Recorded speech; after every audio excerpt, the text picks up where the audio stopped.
बिस्मिल्लाहिर्रहमानिर्रहीम अस्सलाम वालेकुम डियर स्टूडेंट्स आज हम फिजिक्स क्लास 10 के बाब 12 वेव्स के मशक के ये मुख्तसर जवाबात के सवालात करेंगे। तो फर्स्ट हमारे पास है वेव्स एक जगह से दूसरी जगह क्या मुंतकिल करती है। तो वेव्स एक जगह से दूसरी जगह एनर्जी मुंतकिल करती है। तो एनर्जी वाली बात स्टूडेंट्स आपने याद रखनी है। पेज नंबर 32 पर आएंगे। पेज नंबर 32 पर आएंगे। ये जो उन्होंने बोल्ड करके लिखा हुआ है इसको आपने याद कर लेना है पहले शॉर्ट क्वेश्चन के लिए कि वेव्स एनर्जी को एक जगह से दूसरी जगह मुंतकिल करती है लेकिन मटेरियल मीडियम को साथ नहीं ले जाती। तो जितनी भी वेव्स हैं एनर्जी को तो आगे लेकर जाती हैं बट मटेरियल मीडियम को यानी कि उस चीज़ को, जैसे पानी है ना, पानी आगे नहीं जाता, सिर्फ एनर्जी आगे जा रही होती है। ठीक है, वेव्स में तो मटेरियल मीडियम आगे नहीं जाता, सिर्फ एनर्जी आगे मुंतकिल करती है। तो बेसिकली एनर्जी वाली बात आपने याद रखनी है। ठीक है, सो ओके स्टूडेंट्स, इस तरह से ये आपने आंसर लिख लेना है। वेव्स एनर्जी को एक जगह से दूसरी जगह मुंतकिल करती हैं लेकिन मटेरियल मीडियम को साथ नहीं ले जाती। तो बड़ी सिंपल सी स्टूडेंट्स बात है, वही वहाँ लिखी हुई है तो मैंने यहाँ पर लिख लिया है। ठीक है, तो ये आपने है याद कर लेना है। एनर्जी वाली बात याद रखनी कि वेव्स एक जगह से दूसरी जगह एनर्जी को मुंतकिल करती हैं। और आगे लिख ले मटेरियल मीडियम मुंतकिल नहीं करती, तो वो भी चलें, अच्छा हो जाएगा। ठीक है, अच्छा नेक्स्ट स्टूडेंट्स देखिए, मैकेनिकल वेव्स की कोई दो मिसालें लिखें। तो मैकेनिकल वेव्स वो वेव्स होती हैं जिनको गुजरने के लिए किसी मटेरियल मीडियम की जरूरत होती है। तो उसमें साउंड वेव्स है, वाटर वेव्स यानी कि पानी की वेव्स हैं या पानी में जो लहरें पैदा होती हैं, ठीक है, उसको पानी की जरूरत होती है। एंड फिर उसके अलावा सेस्मिक वेव्स भी होती है, जो जलजले आते हैं तो उससे लहरें आती है तो उसको ज़मीन की ज़रूरत होती है, तो ज़मीन के जरिए वो आगे मुंतकिल होती हैं। तो मैकेनिकल वेव्स वो वेव्स हैं जिनको गुजरने के लिए किसी मीडियम की मटेरियल मीडियम की ज़रूरत होती है। ठीक है ना, ये बात याद रखनी है। आप चलें देखें, तो स्टूडेंट्स पेज नंबर 34 पर आना है। ठीक है, इसमें ये ऊपर देखें ना, ये जो इलेक्ट्रोमैग्नेटिक वेव्स हैं इसके ऊपर वाली लाइन है मैकेनिकल वेव्स की मिसालें। इसमें से कोई भी दो मिसालें आपने याद कर लेनी है। साउंड वेव्स, पानी की वेव्स या वाटर वेव्स, रस्सियाँ स्प्रिंग में पैदा होने वाली वेव्स हैं या वाइब्रेशंस हैं, जलजलों से पैदा होने वाली सेस्मिक वेव्स हैं। ठीक है, तो ये तमाम मैकेनिकल वेव्स हैं। इनमें से कोई भी दो आपने याद कर लेनी है। ठीक है, सो ओके स्टूडेंट्स, मैंने यहाँ पर तीन लिख ली हैं, साउंड वेव्स, पानी की वेव्स और सेस्मिक वेव्स। ठीक है, तो इनमें से कोई भी आप दो कर लो, तीन कर लो। तीन मैंने कर लिए, चलें, अच्छा होता है कि एक बंदा फालतू बता देता है। ठीक है, तो इस तरह से ये चीज़ें आपने याद रखनी है। इनको गुजरने के लिए मटेरियल मीडियम की ज़रूरत होती है। ठीक है, अच्छा नेक्स्ट हमारे पास तीसरा क्वेश्चन है, कौन सी वेव्स खला में सफ़र कर सकती हैं। तो इलेक्ट्रोमैग्नेटिक वेव्स जो हैं ये खला में से सफ़र कर सकती हैं क्योंकि इनको गुजरने के लिए किसी मटेरियल मीडियम की ज़रूरत नहीं होती। मैकेनिकल वेव्स को गुजरने के लिए मटेरियल मीडियम की ज़रूरत होती है। इलेक्ट्रोमैग्नेटिक वेव्स को किसी मटेरियल मीडियम की ज़रूरत नहीं होती और ये खला में से भी सफ़र कर सकती है क्योंकि खला में कोई चीज़ नहीं होती। ठीक है, इसका आंसर स्टूडेंट्स मैंने लिखा हुआ है, थोड़ा अच्छा करके वो आप वहाँ से समझें।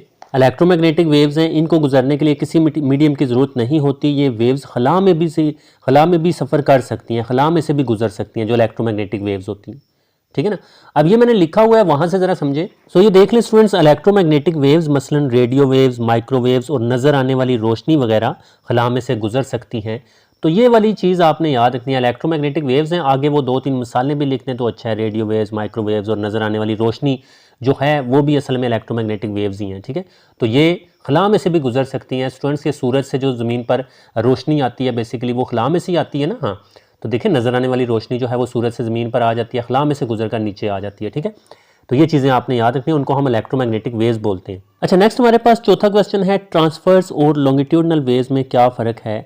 तो स्टूडेंट्स, जो ट्रांसफ़र वेव होती हैं उसमें जो वाइब्रेशंस होती है ना मीडियम के ज़रात की, वो वेव की सिमत के अमूदन होती है, ऊपर नीचे होती है। ठीक है, और जो लॉन्गिट्यूडनल वेव्स हैं उसमें जो मीडियम के ज़रात की वाइब्रेशन होती है वो वेव की सिमत के मतवाजी होती है, आगे पीछे होती है। बस ये बात याद रखनी है। और इसमें ट्रांसफर वेव में क्रस्ट और ट्रफ बनते हैं, लॉन्गिट्यूडनल में कंप्रेशन और रेयरफैक्शन बनते हैं। तो पीछे देखें पहले बुक से, तो ये स्टूडेंट्स देख सकते हैं ट्रांसफर वेव्स हैं। ठीक है, इसमें मीडियम के पार्टिकल वेव की सिमत के अमूदन वाइब्रेट करते हैं यानी कि ऊपर नीचे वाइब्रेट करते हैं। ठीक है, ये देखें ऊपर नीचे ऐसे। तो इसके क्रस्ट, ये ऊपर वाले दोनों क्रस्ट हैं और ये नीचे वाले दोनों ट्रफ हैं। ठीक है, ये अमूदी वाइब्रेशन एनर्जी को मीडियम में आगे मुंतकिल करती हैं। हाँ, और वो तो चले पता है कि पार्टिकल खुद वेव के साथ आगे नहीं जाते, वो तो कोई भी वेव है उसमें पार्टिकल तो खुद नहीं जाते। ठीक है, एनर्जी को सिर्फ मुंतकिल करते हैं, हमने पहले शॉर्ट क्वेश्चन में सीखा। तो इस तरह से स्टूडेंट्स ये बात आपने याद रखनी, जो ऊपर नीचे वाली हरकत होती है इसको अमूदी बोलते हैं। अब ये स्टूडेंट्स अमूदी क्यों है या अमूदन क्यों है, ये देखिए अमूदन वाइब्रेट करते हैं, इस बात को समझें। ये वेव आगे जा रही है तो वेव हमारी इस तरफ जा रही है। ठीक है, और जो मीडियम के ज़रात हैं वो ऊपर या नीचे हरकत कर रहे हैं। तो इस सिमत आगे है ना, तो ये कौन सा जाविया बनता है, ये 90 डिग्री का जाविया बनता है और नीचे भी कौन सा बनेगा, 90 डिग्री का। तो इसको हम अमूदन बोलते हैं। ठीक है, ये स्टूडेंट्स आपको नज़र नहीं आ रहा था, आई होप। अब चले ये समझ लेना, वेव आगे जा रही है और मीडियम के ज़रात ऊपर नीचे हरकत कर रहे हैं। हाँ, तो ये अमूदन वाइब्रेट करते हैं। और स्टूडेंट्स, जो ट्रांसफर वेव होती है ना उसके दो हिस्से होते हैं, जो क्रस्ट और ट्रफ। जो बुलंदी वाला ऊपर वाला हिस्सा होता है ना, ये क्रस्ट है, ये भी क्रस्ट है, ये भी क्रस्ट है, और नीचे वाला ट्रफ है, ये भी ट्रफ है, ये ट्रफ है। तो ये भी हम उसमें लिख लेंगे कि इसके दो हिस्से होते हैं, क्रस्ट और ट्रफ, ठीक है। अच्छा, अब देखते हैं लॉन्गिट्यूडनल वेव्स कौन सी होती हैं। तो लॉन्गिट्यूडनल वेव्स में मीडियम के पार्टिकल्स इसी सिमत के मतवाजी वाइब्रेट करते हैं जिस सिमत में वो वेव जा रही होती है, ठीक है। तो जहां पार्टिकल्स ऊपर नीचे हरकत करते हैं ये ट्रांसफर वेव में, लेकिन लॉन्गिट्यूडनल वेव में पार्टिकल्स आगे पीछे हरकत करते हैं, हाँ, यानी कि ऐसे ऐसे। तो देखें ना, ट्रांसफर वेव्स में जो आपने ऊपर देखा उसमें पार्टिकल्स ऊपर नीचे ऐसे, तो वो क्रस्ट और ट्रफ बना रहे थे, और इसमें आगे पीछे ऐसे ऐसे, ठीक है ना। तो इससे दो हिस्से बनते हैं, कंप्रेशन और रेयरफैक्शन, ठीक है। तो ये वाली शक्ल भी आप बना सकते हो इस शॉर्ट क्वेश्चन में, ठीक है, ऊपर वाले की बना लें, ये भी बना लें। तो इसमें देखें ना, यहाँ पर पार्टिकल्स करीब हैं तो ये कंप्रेशन है, और यहाँ पर दूर है तो ये रेयरफैक्शन है, यहाँ पर फिर करीब है तो ये कंप्रेशन है, ये फिर रेयरफैक्शन है। तो इसके दो हिस्से होते हैं, कंप्रेशन और रेयरफैक्शन, जो लॉन्गिट्यूडनल वेव है उसके, हाँ। और इसमें क्रस्ट और ट्रफ नहीं होते क्योंकि इसमें ऊपर नीचे तो हरकत नहीं है, आगे पीछे ऐसे, हाँ। तो मतवाजी है, इसको मतवाजी। अब मतवाजी क्यों बोलते हैं स्टूडेंट्स, देखें वेव हमारी इधर जा रही है ना, हाँ, और जो हरकत है वो भी इसी डायरेक्शन में हो रही होगी, तो इसको हम मतवाजी बोलते हैं, आगे पीछे है, ठीक है। तो उसमें ऊपर नीचे हरकत होती है, इसमें आगे पीछे हरकत होती है, उसमें क्रस्ट और ट्रफ बनते हैं, इसमें कंप्रेशन और रेयरफैक्शन बनते हैं। तो ये स्टूडेंट्स बातें आपने याद रखनी है, अगर आप चाहो तो इस शॉर्ट क्वेश्चन में ये हल्की सी दोनों फिगर्स भी बना लीजिएगा, ठीक है। ये फिगर है इसमें ट्रांसफर वेव्स की, और ये फिगर है लॉन्गिट्यूडनल वेव की, ठीक है। अब चलें देखें, मैंने लिखा हुआ रिफाइन करके वहां से समझिएगा, ठीक है। सो ये देखें स्टूडेंट्स, पहले ट्रांसफर्स वेव को देखें। ट्रांसफर वेव्स में मीडियम के पार्टिकल्स वेव की सिमत के अमूदन आगे ऊपर नीचे लिख लें तो अच्छा होगा, जैसे मैंने लिखा है, ऊपर नीचे वाइब्रेट करते हैं, ठीक है। और ये अमूदी वाइब्रेशन एनर्जी को मीडियम में आगे मुंतकिल करती है। ये जो अमूदी वाइब्रेशन है ना, ऊपर नीचे वाली मैंने आपको बताई, ये एनर्जी को आगे मुंतकिल करती है, इससे क्रस्ट और ट्रफ बनते हैं। तो ये भी चले हमने स्टूडेंट्स देखें, इस वेव के यानी कि ट्रांसफर वेव के दोनों हिस्सों के नाम यहां पर लिख दिए कि इससे क्रस्ट और ट्रफ बनते हैं।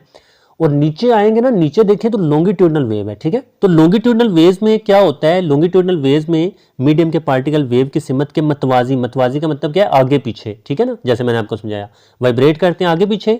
और इससे क्या बनता है, इससे कंप्रेशन और रेयरफैक्शन बनते हैं। तो ओके स्टूडेंट्स, ये वाली चीजें आपने याद रख लेनी है, ठीक है। तो बड़ा सिंपल है स्टूडेंट्स, ये चीज समझ लें कि जो ट्रांसफर वेव्स होती है ना, उसमें जो पार्टिकल्स की मोशन होती है ना, वो वेव की सिमत के अमूदन होती है, यानी कि ऊपर नीचे होती है। और इसमें क्रस्ट और ट्रफ बनते हैं ट्रांसफर वेव में। नीचे आएंगे लॉन्गिट्यूडनल वेव में, इसमें जो वेव के पार्टिकल्स की हरकत होती है वो वेव की सिमत के मतवाजी होती है, आगे पीछे होती है। और इसमें कंप्रेशन और रेयरफैक्शन बनते हैं। ये बातें आपने याद रखनी है, ठीक है। अच्छा, नेक्स्ट स्टूडेंट्स 12.5 देखें, वेवलेंथ से क्या मुराद है, तो पेज नंबर 36 पर इसकी तारीफ है, तो वहां से देखते हैं। सो ये देख लें स्टूडेंट्स, वेवलेंथ, इस वेवलेंथ को ऐसे लैम्डा से जाहिर करते हैं, ठीक है, न्यूमेरिकल्स में हमने किया था। वेवलेंथ दो मुत्सल, मुत्सल का मतलब क्या होता है, जुड़े हुए या एक साथ, वेव्स के एक जैसे हिस्सों के दरमियान फासले को कहते हैं। एक जैसे हिस्से क्या है, यानी कि दोनों क्रस्ट होंगे या दोनों ट्रफ होंगे, दोनों कंप्रेशन होंगे या दोनों रेयरफैक्शन होंगे, वो एक जैसे हैं। और मुत्सल का मतलब साथ साथ है, ठीक है। मसलन ट्रांसफर वेव में क्रस्ट से क्रस्ट या ट्रफ से ट्रफ, और लॉन्गिट्यूडनल वेव में कंप्रेशन से कंप्रेशन या रेयरफैक्शन से रेयरफैक्शन, ये एक जैसे हिस्से हैं, इस तक का फासला वेवलेंथ कहलाता है। और वेवलेंथ का चूंकि ये फासला है ना, तो फासले का यूनिट जो ऐसा यूनिट सिस्टम इंटरनेशनल यूनिट है वो मीटर होता है, लंबाई का या फासले का। तो इस वजह से वेवलेंथ का भी ऐसा यूनिट मीटर ही है। अब स्टूडेंट्स ये वाली चीज यहां पर समझे पीछे से, कि ये जिस तरह से हमने देखा कि ये हमारे पास ट्रांसवर्स वेव है और इसमें क्रस्ट और ट्रफ होते हैं, तो दो क्रस्ट, ये भी क्रस्ट है, ये भी क्रस्ट है, इन दोनों क्रस्ट के दरमियान ये जो फासला है ना, ये वेवलेंथ है। देखिए उन्होंने लिखा हुआ है, या फिर ये ट्रफ है, ये भी ट्रफ है, ये दोनों साथ साथ ट्रफ हैं, इन दोनों के दरमियान जो फासला है वो वेवलेंथ है। अगर हम नीचे देखें ना, लॉन्गिट्यूडनल वेव हमने देखा कि उसमें कंप्रेशन और रेयरफैक्शन है, ठीक है। तो ये हमारा एक कंप्रेशन है, ये दूसरा कंप्रेशन है, तो इनके दरमियान ये जो फासला है बेसिकली ये भी स्टूडेंट्स वेवलेंथ ही है, ठीक है। सो ओके स्टूडेंट्स, ये चीज आपने याद रखनी है, कंप्रेशन से कंप्रेशन के दरमियान अगर ये रेयरफैक्शन है, ये भी रेयरफैक्शन है, तो ये भी हमारे पास वेवलेंथ ही है, ठीक है। सो ये चीज स्टूडेंट समझ आई ना, हाँ, कि मतलब ये है कि दो एक जैसे हिस्सों के दरमियान जो फासला होता है, यानी कि दोनों कंप्रेशन के दरमियान जो फासला है वेवलेंथ है, दोनों रेयरफैक्शन के दरमियान जो फासला है वेवलेंथ है, दोनों क्रस्ट के दरमियान जो फासला है वेवलेंथ है, दोनों ट्रफ के दरमियान जो फासला है वेवलेंथ है। तो यही वेवलेंथ है, फासला है, इसका यूनिट मीटर है, ठीक है। अच्छा, अब देखिए स्टूडेंट्स आगे ना, और इसमें ये पॉइंट भी समझिएगा कि ट्रांसफर वेव में तो क्रस्ट और क्रस्ट होते हैं या ट्रफ होते हैं, और दूसरी लॉन्गिट्यूडनल में कंप्रेशन रेयरफैक्शन होते हैं। तो ट्रांसफर वेव में क्रस्ट से क्रस्ट के दरमियान या ट्रफ से ट्रफ के दरमियान फासला, और लॉन्गिट्यूडनल में कंप्रेशन से कंप्रेशन या रेयरफैक्शन से रेयरफैक्शन तक का फासला वेवलेंथ कहलाता है। ये बात समझे, ठीक है।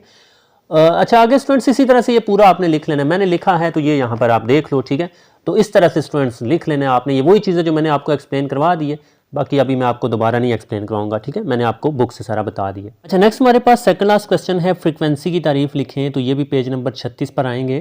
तो ये देख लें स्टूडेंट्स, किसी पॉइंट के गिर्द वाइब्रेटरी मोशन करते हुए जिस्म की 1 सेकंड में वाइब्रेशंस की तादाद फ्रीक्वेंसी कहलाती है। यानी कि वाइब्रेटरी मोशन हो रही है ऐसे, और 1 सेकंड में कितनी वाइब्रेशंस होंगी उसे हम फ्रीक्वेंसी कहते हैं। अब यहाँ पर स्टूडेंट्स देखें, यहाँ पर मैं 2 किस्म की वाइब्रेशंस आपको बताऊंगा, एक ये वाइब्रेशन है, ठीक है, और दूसरी वाइब्रेशन ये है। तो किसकी फ्रीक्वेंसी ज़्यादा है? बाद वाले की, क्योंकि इसमें तेज़ है, तो इसमें 1 सेकंड में ज़्यादा वाइब्रेशन होंगी। वाइब्रेशन का मतलब क्या होता है? एक पूरा चक्कर, ये एक वाइब्रेशन है, ठीक है। तो 1 सेकंड में कितने चक्कर ये वाले हो रहे हैं वो उसकी फ्रीक्वेंसी है, बस ये सिंपल सी बात है। 1 सेकंड में, ये बात है 1 सेकंड की, ठीक है ना। इसका यूनिट हर्ट्ज HZ से हम जाहिर करते हैं, ठीक है, इसको। और 1 हर्ट्ज बराबर होता है 1 वेव फी सेकंड। 1 हर्ट्ज का मतलब क्या है? 1 सेकंड में 1 वेव। 2 हर्ट्ज का क्या मतलब होगा? 1 सेकंड में 2 वेव्स। 3 हर्ट्ज का क्या मतलब होगा? 1 सेकंड में 3 वेव्स। यानी कि उतनी वेव्स फी सेकंड, 1 सेकंड तो मस्ट होगा, ये चीज आपने याद रखनी है। तो 1 हर्ट्ज का मतलब होता है 1 वेव फी सेकंड। सो के स्टूडेंट्स फ्रीक्वेंसी बड़ा आसान है, इसको हम F से जाहिर करते हैं, स्मॉलर F से जाहिर करते हैं, ठीक है। तो ये पूरी यहां से लेकर यहां तक स्टूडेंट्स आपने इसको पूरा कर लेना है, ठीक है। अब मैंने लिखा हुआ है तो वो वहां से देख लें।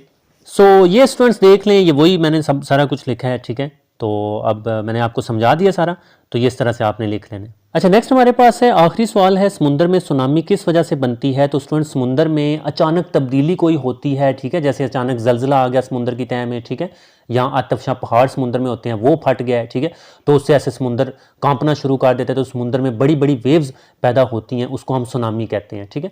अच्छा अब ये पेज नंबर 40 पर लिखा हुआ है, वहाँ पर देखें। तो पेज नंबर 40 पर ये ऊपर ही है, ये वेव्स यानी ये जो सुनामी है समुद्र के अंदर अचानक होने वाली शदीद तब्दीलियों से बनती हैं, ये चीज़ याद रखनी, अचानक होने वाली शदीद तब्दीलियों से। अब वो तब्दीलियाँ कौन कौन सी हो सकती हैं? जैसे ज़ेरे समुंदर जलजले आना, उससे सुनामी पैदा होती है, ठीक है। इस तरह की बड़ी बड़ी लहरें समुद्र में पैदा होती हैं। जब समुद्र में जलजला आता है ना, तो जलजले में तो आपको पता है ज़मीन कांपना शुरू कर देती है। तो जब ज़मीन कांपती है समुद्र के नीचे, तो समुद्र में जो पानी है उसमें बड़ी बड़ी लहरें बनती हैं, उसको हम सुनामी बोलते हैं।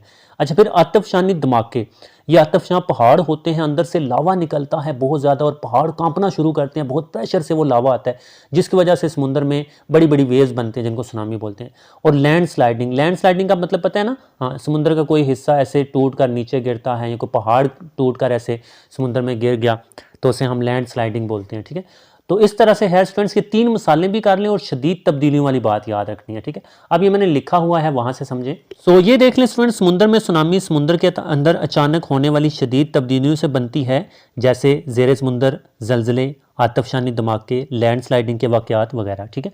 तो ये वाली चीज़ें आपने स्टूडेंट्स याद रख लेने को, इतना मुश्किल नहीं है, ठीक है। अचानक तब्दीलियाँ होती हैं, फिर ये 3 मिसालें जलजले, आतफशानी धमाके और लैंड स्लाइडिंग, ये बातें याद रख लेनी है, ठीक है। सो ओके स्टूडेंट्स, ये हमारे पास शॉर्ट क्वेश्चन थे चैप्टर नंबर 12 के। तो स्टूडेंट्स इस चैनल को सब्सक्राइब कर दें, वीडियो को भी लाइक कर दिया करें। अपना बहुत ज़्यादा ख्याल रखिएगा, दुआओं में याद रखिएगा। अल्लाह हाफिज़।